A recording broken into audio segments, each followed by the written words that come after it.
Olá, meus queridos alunos do Camil. Essa semana aí, 2 feriados, né? Então nós vamos basicamente ter uma aula, né, que é basicamente a respeito do estudo dos gases, tá? Lá no BNCC vocês já começaram, na semana passada, a falar sobre gases, né? E durante essa semana deu-se a continuidade do estudo dos gases, né? Então nós vamos aqui fazer uma parte mais inicial para a gente ir se ambientando como, né, que os concursos militares cobraram isso em provas diversas. Tá? Então, primeiro aí, cadete do Exército SPSEX 2011. Para um gás ideal ou perfeito, temos que. Né? Então, essa questão, ele está falando basicamente sobre o conceito de um gás ideal. E o gás ideal, ele é um gás extremamente complexo, né? E na prática dificilmente de ser realmente encontrado, tá? Assim, você submeter o gás a uma determinada pressão, volume e temperatura e dizer que para essa conjuntura você tem um gás ideal, isso é muito temerário, isso é arriscado, né? E, em geral, não acontece isso muito na prática. Porém, é uma fonte muito bacana, né, de estudo para a gente poder entender mais ou menos o comportamento dos gases de uma forma geral, né? E aí aqui ele diz alguns itens aqui, ó. Por exemplo, no gás ideal, letra A, as suas moléculas não exercem força umas sobre as outras, exceto quando colidem. As moléculas têm dimensões consideráveis em comparação aos espaços vazios entre elas. Mantido o seu volume constante, a sua pressão e a sua temperatura são inversamente proporcionais. D. A sua pressão e o seu volume, quando mantida a temperatura constante, são diretamente proporcionais. Sob pressão constante, o seu volume e a sua temperatura são inversamente proporcionais. Então, esses 3 itens aqui, ó, estão associados com uma equaçãozinha mesmo no gás ideal. PVT, Pavotó. Pressão e volume são grandezas inversamente proporcionais. Pressão e temperatura diretamente proporcionais. Volume e temperatura diretamente proporcionais. Certo? Isso mantendo-se a variável que a gente excluiu constante. Como assim? Por exemplo, pressão, volume e temperatura. Mantive a pressão constante. Certo? Posso afirmar que volume e temperatura diretamente proporcionais. Temperatura constante, pressão e volume inversamente proporcionais. Certo? É assim, basicamente, que a gente trata a situação problema. Por que eu falo isso? Porque se você não manter um deles constante, a princípio, de tudo pode acontecer. Eu posso aumentar a pressão, volume e temperatura simultaneamente. Então, eu não posso afirmar com certeza que se eu não mantiver um deles constante, se eu dobrar o volume, por exemplo, vai diminuir a temperatura ou coisa do gênero. Não necessariamente, depende da configuração do seu sistema. Então, várias coisas podem acontecer. Por isso, esses itens C, D e L são errados. Tá? E aí, a gente tem um detalhe bastante importante que define o gás ideal, e é por isso, essencialmente, que é muito difícil de você encontrar um gás ideal e você submeter um gás e dizer que ele é realmente um gás ideal. As partículas que compõem o gás são adimensionais, ou seja, têm tamanho desprezível. Além disso, não apresentam nenhum tipo de atração ou repulsão entre si, pois a única interação entre elas são choques perfeitamente elásticos, ou seja, colisões em que não há perda de energia cinética. Essa conformação é extremamente complicada de você submeter a um gás qualquer, ele que seja. Tudo bem? Então a fonte está aqui, uma fonte bastante bacana, que tem muito conceitozinho legal e correto, e esse inclusive está perfeito. É isso mesmo, então por isso que eu coloquei ele aqui nessa aula de hoje. E com isso, a gente chega no nosso gabarito, que é a letra A. Elas não exercem uma força sobre umas nas outras, né? Exceto quando colidem. A letra B está errada por quê? Porque está dizendo que tem dimensões consideráveis. Volta lá basicamente na definição. São adimensionais, ou seja, tem tamanho desprezível. E não, né, tamanho considerável. Pelo contrário, é desprezível, por isso que está errado. Tudo bem? Então a gente fica com essa nossa letra A, uma questão muito bonita, muito bacana e que certamente teve um quantitativo de erro bem expressivo. Tá? E conceito de gás. Né? Legal. 2. Um cilindro com dilatação térmica desprezível possui volume de 25 litros. Nele estava contido um gás sob pressão de 4 atmosferas e uma temperatura de 227 graus Celsius. Uma válvula de controle do gás do cilindro foi aberta até que a pressão no cilindro fosse de 1 atm. Verificou-se que nessa situação a temperatura do gás do cilindro ambiente era 27 graus Celsius, né? Uma situação parecida com essa daqui é, por exemplo, um camarada que for mergulhar. O cara vai mergulhar, certo? No mar, ou no lago, ou no rio, independente. Ele usa um cilindro de oxigênio para poder respirar debaixo d'água. E aí, à medida que ele vai respirando aquele oxigênio, o que vai acontecendo? Vai saindo gás por esse cilindro, e essa saída de gás vai fazendo com que a pressão interna diminua. Certo? Basicamente seria uma situação como essa, até que ele atinge um ATM, mesma pressão ali atmosférica, por exemplo, né, quando ele está no ambiente externo, e pronto, ele entrou em equilíbrio, show de bola, certo? E ele quer saber o volume do gás que escapou nessa conformação. Né? Então, como é que a gente procede? A gente vai separar o problema em duas etapas. Nós temos a etapa inicial, né, que é justamente quando ele tem 25 litros, pressão de 4 atmosferas e 227 graus Celsius, ou seja, quando o gás está preso ainda não foi escapado. Né? Agora, detalhe. Olhou a temperatura e está em graus Celsius, taca direto para Kelvin, porque a gente só pode utilizar a temperatura em Kelvin em equações relacionadas ao gás. Tá? Legal. Então, 227 graus Celsius, já soma 273, 500 Kelvin. Então, essa é a conformação inicial. Depois, o que vai acontecer? No final, tem uma válvulazinha, né, que vai permitir esse controle, basicamente, de pressão do gás aqui dentro. E aí ele percebeu que a pressão foi para 1 atm. Era 4, foi para 1, ou seja, teve uma diminuição de pressão. Verificou-se nessa situação, a temperatura do gás do cilindro era 27 graus Celsius, mesma temperatura ambiente. Então ele veio de 500 Kelvin e veio para 27 graus Celsius ou 300 Kelvin. Né? Já faz a mesma conversão e já está cá para Kelvin. Né? Legal. E aí a pressão diminuiu de 4 para 1 e a temperatura também diminuiu. O que será que vai acontecer com o volume? Né? Se você já tiver ambientado, né, com a equação, já dá para saber que o volume ele vai expandir, ele vai sofrer uma expansão, vai aumentar o volume, justamente pelo fato da pressão e a temperatura ter diminuído. Né? Legal. Mas não precisa se preocupar muito com isso. Bateu o olho e falou, pô, bati o olho e já sei o que vai acontecer. Não tem problema. A própria equaçãozinha, né, do pivot Povoltov já vai dar essa informação para a gente. Certo? Analisa comigo. Pressão inicial, volume inicial, temperatura inicial. Pressão 4, volume 25, temperatura 500. Isso é igual. 1, que é a pressão no final, volume não sei, sobre a temperatura 300, que é a temperatura no início. Show de bola? Então aqui, ó, 4 vezes 25 daria 100. Aí os dois zeros aqui eu já posso até cortar, ficaria 1/5, né? Vezes 300, 300, que seria basicamente, né, o volume. Ou melhor, 100, desculpa, tá? Errei aí. Seria 100 dividido por 500, né? Então seria 1/5. Aí o 300 passa para lá, 300 dividido por 5, né? O volume dá isso aí mesmo, 60 litros. Não é isso? 60 litros aí, tá?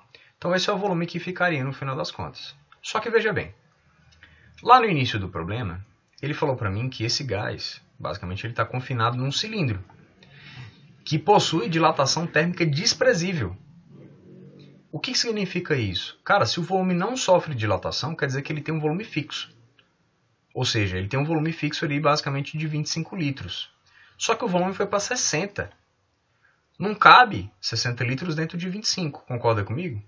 Se eu tenho 60 litros e ele só cabe dentro de 25, significa que a diferença entre 60 e 25 vai me dar justamente o tanto de gás que sofreu esse escape, que é a letra B, ou seja, 35 litros. 60 que é o que eu tenho no final, menos 25 litros, que é onde ele consegue ficar confinado. E isso vai corresponder a justamente o que foi escapado, o volume do gás que sofreu esse escape, ou simplesmente que escapou, 35 litros, letra B. 3. Um carro-tanque, cujo volume é 24 metros cúbicos, transporta um certo gás mantendo a temperatura constante de 20 e uma pressão de 2 atm. Chegando ao seu destino, o gás foi transferido para um reservatório de 60 metros cúbicos, mantido a temperatura 293 Kelvin. Assim é correto afirmar aqui. Analisa comigo aqui, pessoal. Ó. Detalhe. Ele manteve a temperatura constante de 20 graus Celsius no início. No final, a temperatura manteve-se constante, 293 Kelvin. Quando a temperatura não muda, a gente diz que o gás sofre uma transformação chamada de transformação iso, de igual, térmica de temperatura. Então, se a temperatura mantém-se constante, o gás ele sofre uma transformação isotérmica. E aí morreu, nossa resposta já é a letra A. Né? Agora, se você reparar a letra D, por exemplo, ó, a letra D nos dá, por exemplo, o valor de pressão. Né? Qual o valor de pressão?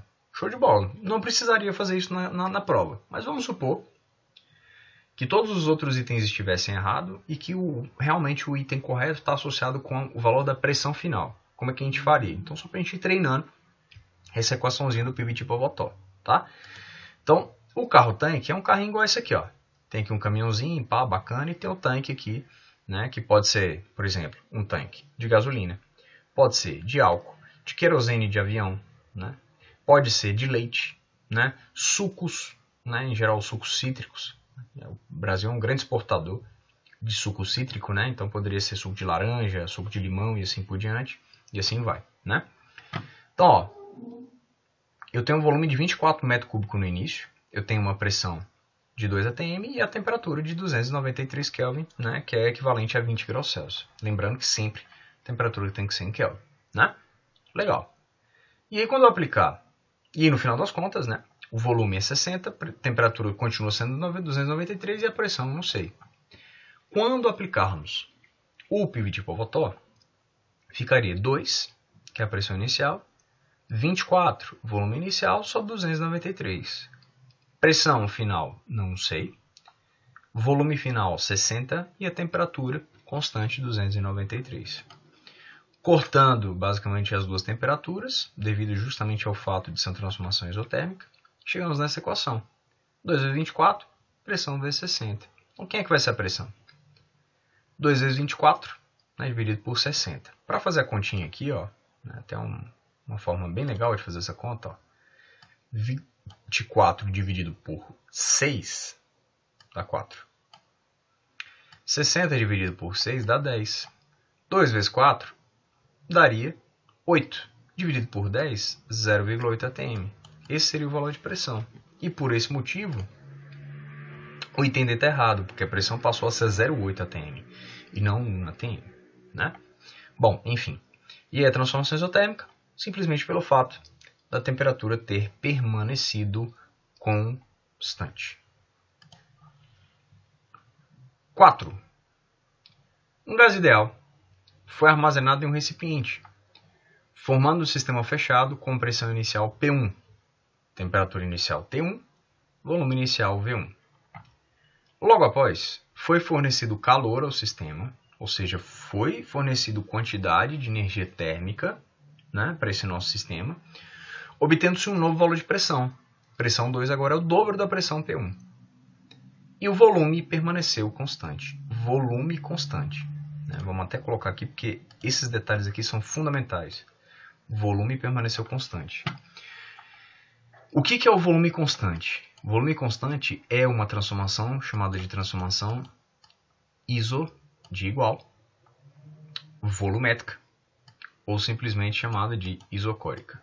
Isovolumétrica seria fantástico, né? Porque aí, beleza, volumétrica seria de volume, então isovolume, né? Mas em geral o pessoal gosta de utilizar esse isocórica, tá? Então, isobárica para pressão constante, isocórica para volume constante, isotérmica para temperatura constante. Com base no texto, marca a alternativa que apresenta a razão entre T1 e T2. Primeiro detalhe. Se foi fornecido calor, quer dizer que ele sofreu um aquecimento. Se ele sofreu aquecimento, a temperatura aumentou. Se a temperatura aumentou, você já exclui aqui quais as possibilidades que não pode ser. Não pode ser A1, não pode ser AB e não pode ser AD, porque senão fica incoerente com o nosso problema, tá? Mantendo-se o volume constante, tá?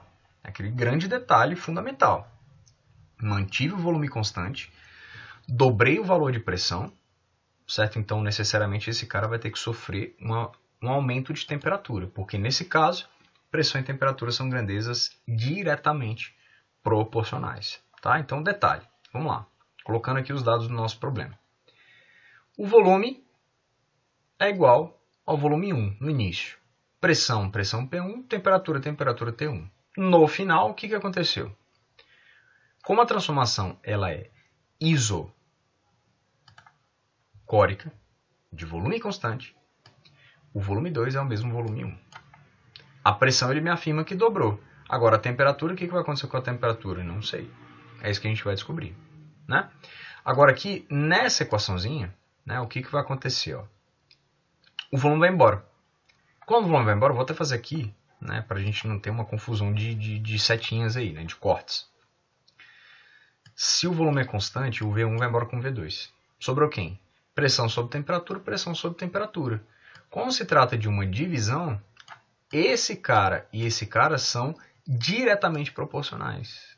Diretamente proporcionais. Ou seja, se a pressão dobrou, a temperatura tem que dobrar. Então, só com isso, você já resolve o problema.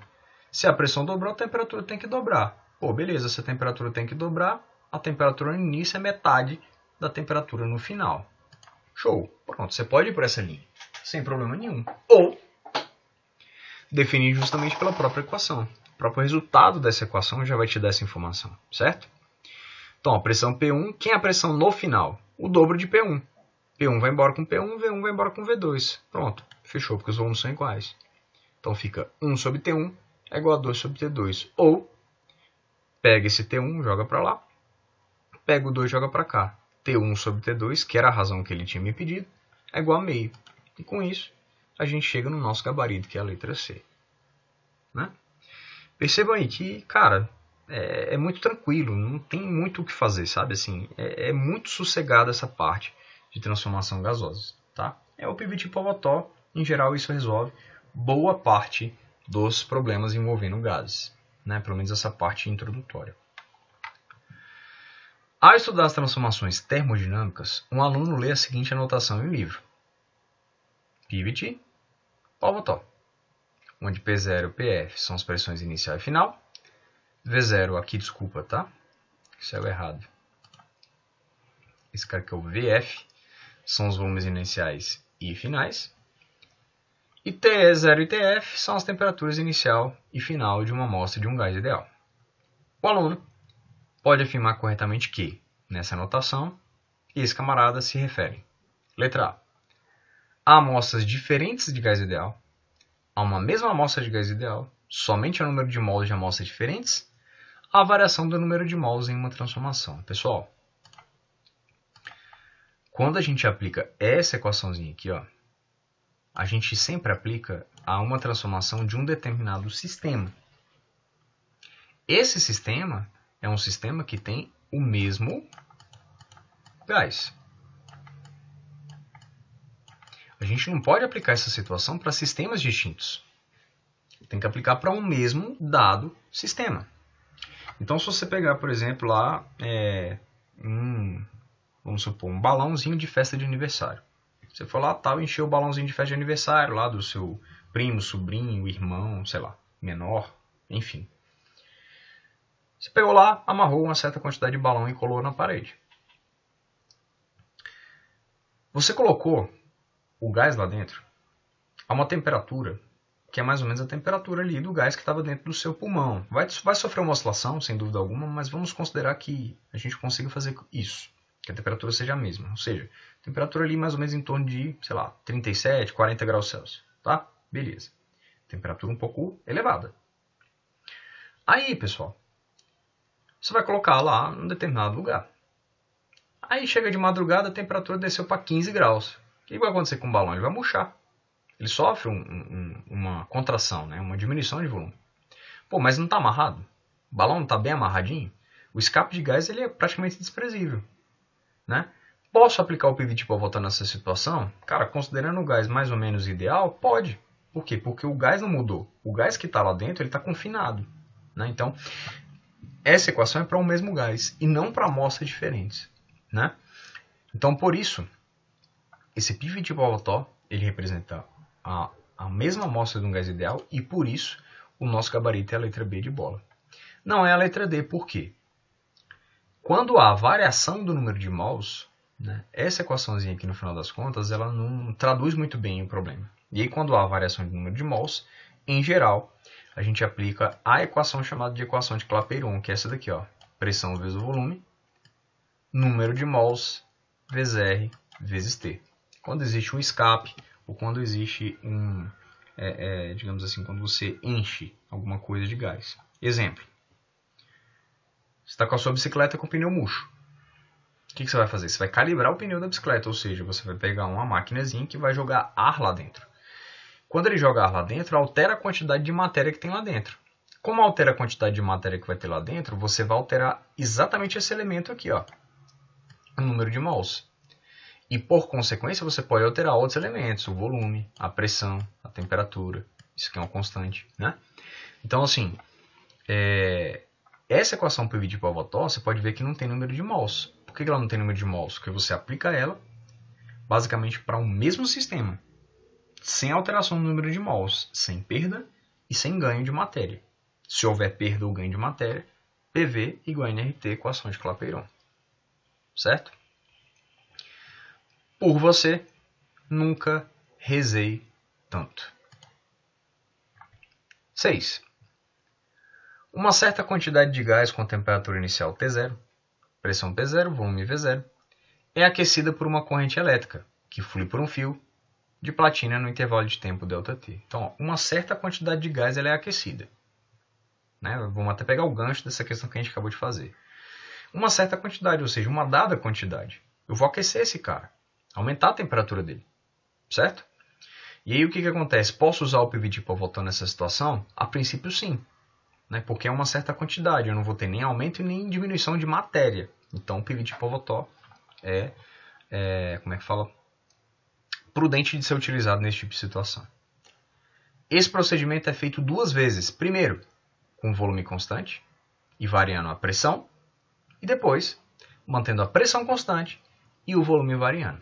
Assinale a alternativa, que explicita a relação Cp sobre Cv do gás. Tá? Essa última parte aqui, né, pode causar uma certa estranheza. Caramba! Cp sobre Cv? Que diabo é Cp sobre Cv? Então vamos passo a passo, vamos destrinchar esse problema. Né? Até porque também a gente está falando de um problema do ITA. Né? A gente não está falando de uma instituição, digamos assim, que cobre um pouco mais superficialmente as questões. É mais aprofundado mesmo.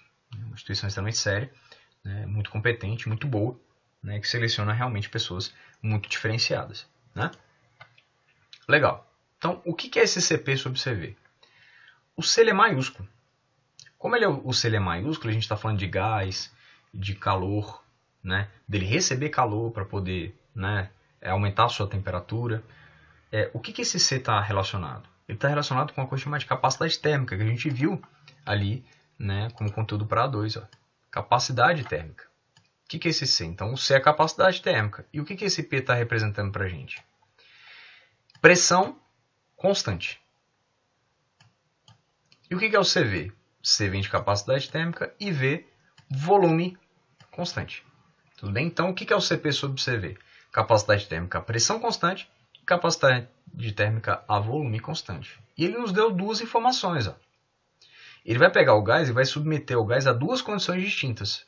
Na primeira situação, com volume constante, ou seja, dá para a gente calcular quem é o Cv, variando a pressão de P0 para P1. E na segunda situação, mantendo a pressão constante, ou seja, dá para calcular quem é o Cp, variando o volume de V0 para V1. Show! Daí, ó, essa capacidade térmica, ela está associada com o quê? A quantidade de calor que um sistema recebe ou doa, e no caso como ele vai aquecer, significa que ele vai receber essa quantidade de calor, não havendo mudança de estado físico, mc ΔT. E como o sistema já está no estado gasoso, cara, esse cara dificilmente ele vai sofrer alguma mudança de estado físico, né? Você tem que fazer um esforço sobrenatural para ele mudar de estado físico. Então, você vai manter ele como gás. Não tem mudança de estado físico, então a quantidade de calor que esse cara recebe é uma quantidade de calor sensível. Que é mc ΔT. E o mc é a própria capacidade térmica. Certo? Assim, nós podemos dizer que a quantidade de calor quando a pressão for constante é Cp ΔT. P. E a volume constante, a quantidade de calor a volume constante, né? CV ΔTV. Bom, beleza. Então, o que eu preciso? Voltando aqui na parte anterior. O que eu preciso para determinar quem é o Cp e quem é o Cv? Eu preciso das quantidades de calor, que daqui a pouco a gente fala sobre elas. E preciso da variação de temperatura entre os dois. Né? Ou seja, variação de temperatura quando a pressão é constante e variação de temperatura quando o volume é constante. Mas veja, o que é a variação de temperatura? A variação de temperatura é a temperatura final menos a temperatura inicial. Eu sei quem é a temperatura inicial em cada um dos problemas, porque me foi dado. Eu não sei quem é a temperatura final, porém dá para calcular. E como é que eu vou calcular quem é essa temperatura final? Aplicando, basicamente, PVT Power-Torque. Então, na primeira situação, volume é constante. Se o volume é constante, V0 vai embora com V1. E a pressão varia de P0 para P1. Então, P0 é a pressão inicial e P1 é a pressão final. Fica P0 sobre T0 igual a P1 sobre T1. Esse cara está dividindo, passa multiplicando. E esse cara está aqui, passa para cima, e esse cara que está para cima passa para baixo. Então, o T1, que é a temperatura final, ele vai ser P1 vezes T0 dividido por P0. E quem é a variação de temperatura, que é o que a gente quer? O que nós queremos, né, é a variação de temperatura. Como a gente quer a variação de temperatura, seria a temperatura final, que é esse cara, menos a inicial, que é o próprio T0. Daí fica P1T0 sobre P0 menos T0. Se eu colocar o T0 em evidência, fica assim, ó, T0. No primeiro termo eu tenho P1 sobre P0, multiplicando o T0, menos o T0 é a mesma coisa que T0 multiplicado por 1, né? T0 vezes 1. Então aqui ficaria simplesmente 1 solto. Né? Então essa é a variação de temperatura quando o volume permanece constante, que é a situação 1. Na situação 2, mesma ideia, mesmo esquema. As pressões vão embora e aí fica V0 sobre T0 igual a V1 sobre T1. Isolando a temperatura final, V1 T0 sobre V0, né? Porque esse cara veio dividindo e aquele cara veio multiplicando. E a variação de temperatura é a temperatura final menos inicial. Temperatura final, V1 T0 sobre V0 menos T0. Colocando o T0 em evidência, V1 sobre V0 menos 1. Legal. E aí agora pegando lá a equação das quantidades de calor. Ele me afirmou no problema que essa amostra de gás foi aquecida por uma corrente elétrica que flui de um fio de platina no intervalo de tempo ΔT. E o que acontece? Um aparelho elétrico qualquer, né, ele fornece para o nosso sistema potência. Então um chuveiro, como é que você mede o chuveiro lá em termos de energia? Você mede a potência do seu chuveiro. Como é que você mede lá, né, um aquecedor de água? Cara, o aquecedor de água ele vai te dar uma determinada potência. E o que é potência? É a quantidade de energia dividido pelo tempo. Então, quem é a quantidade de calor? É a potência que o seu sistema dá vezes o intervalo de tempo. Então, a quantidade de energia que vai ser doada é diretamente proporcional à variação do tempo. Só que do jeito que ele colocou, ó, variação de tempo ΔT, subentende-se que esse tempo é o mesmo para as duas situações. Então, se o tempo é igual e a pressão, ou melhor, e a potência é a mesma, né? Porque a gente está falando do mesmo sistema, do mesmo aquecedor, a quantidade de calor dos dois é igual. Então, eu posso cortar as duas quantidades de calor. Então, pega a quantidade de calor a pressão constante, quantidade de calor a volume constante e divide os dois. Sobra o quê? 1. Isso é capacidade térmica a pressão constante vezes variação de temperatura a pressão constante. Capacidade térmica a volume constante, variação de temperatura a volume constante.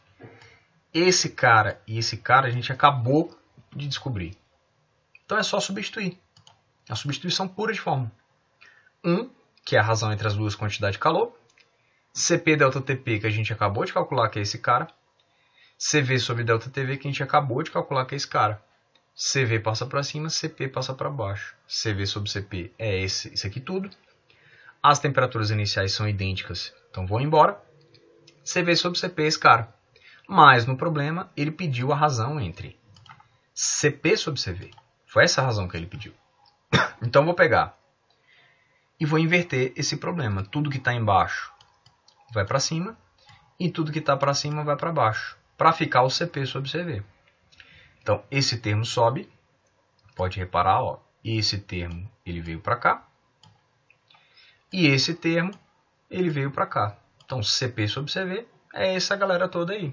E aí, quando você analisar os itens, você vai ver que a única resposta para o nosso problema é a letra B de bola. Morreu. Né? Então, qual que foi a dificuldade desse problema no final das contas? Essa galera aqui, ó, Cp sobre Cv. Capacidade térmica a pressão constante, capacidade térmica a volume constante. Né? E para que isso é útil? Né? Você pode estar se perguntando, cara, beleza, mas para que, bicho, calcular esse negócio? Que coisa, né? Normalmente, quando a gente vai para um gás real e não a um gás ideal, a gente trata esse gás real a partir de uma equaçãozinha, que é uma equação não do gás ideal, e sim do gás real. E aí, esse PV igual a nRT, que é a equaçãozinha de Clapeyron, ela é uma equação que é válida para os gases ideais. Quando a gente trata de um gás real, esse volume é elevado a uma constante gama. E essa constante gama está intimamente associada com esse cara aqui, ó, Cp sobre Cv. Tá? Então, se você for fazer uma prova do ITA, ou do IME, ou Escola Naval, né? Esses concursos aí que estão associados mais ao oficialato, né?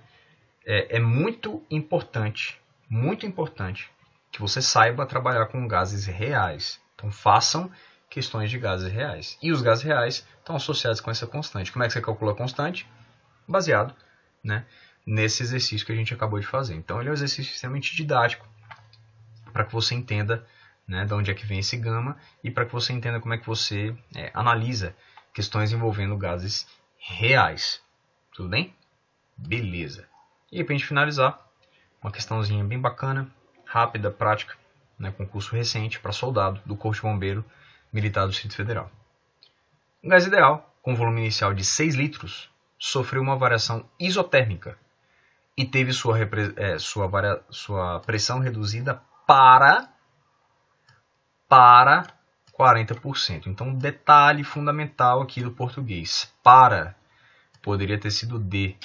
Ambas são proposições, só que cada uma dessas proposições, para problemas físicos e matemáticos, eles representam coisas distintas. Se ele for reduzido para, quer dizer que no final das contas, o volume final é 40% do inicial. Agora, se fosse de, significaria que eu tinha uma certa quantidade e reduzir de 40%. Então, eu tinha 100%, reduzir 40%, ou seja, ele vai para 60% do volume inicial. Tudo bem? Então, detalhe muito importante dessas preposições aí. Nessa transformação, o gás apresentou um aumento no seu volume correspondente a. Beleza. Então, o que acontece? Primeiro detalhe.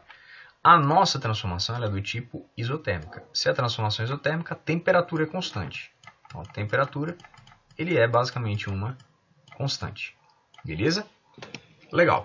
E aí, PV tipo Avogadro. P0V0T0, PV sobre T. Pressão inicial é P1 e no final foi para 40% da pressão inicial. Então 40% de P1 já vai embora P1 com P1. E as temperaturas já podem ir embora também porque são isotérmicas, né? Ou melhor, é uma transformação isotérmica, então já vai embora. Ou seja, o volume inicial, 40% do volume no final das contas. Essa, basicamente, é a conta, né? Para essa situação do problema. Legal. 40% é a mesma coisa que 0,4, ou seja, o volume inicial é 0,4 do volume final. O inicial é 6. Então ficaria 6 dividido por 0,4, é o resultado de V2. Então, no final das contas, o volume ocupado por esse gás vai ser de 15 litros. Só que ele não pediu para a gente o volume ocupado no final, e sim o tanto que o volume vai aumentar. Certo? O tanto de aumento do seu volume. Cara, era 6 e foi para 15. Como é que eu faço para descobrir quanto que foi aumentado? Basicamente eu subtraio os dois. É a variação de volume. Então o aumento de volume basicamente é o tanto que ele variou. Certo? Então é 15 que é o volume final, menos 6 que é o volume inicial, 9 litros e o nosso gabarito é a letra C de casa. E com isso a gente fecha mais uma semaninha de aula. Certo? Estamos à disposição. Né? Olhem lá os fóruns. Se tiver dúvida, qualquer coisa, coloca no fórum, tá? Para que a gente tenha basicamente um controle, né? Sobre as dúvidas do que está acontecendo, do que não está acontecendo. E além disso também para que a gente possa auxiliar vocês. Né? A gente possa até mesmo melhorar a qualidade das aulas caso, né, não esteja ali atendendo aquilo que vocês necessitam e que almejam. Tá? Então, obrigado pela atenção. Mais uma vez, excelente semana, né? E até a próxima.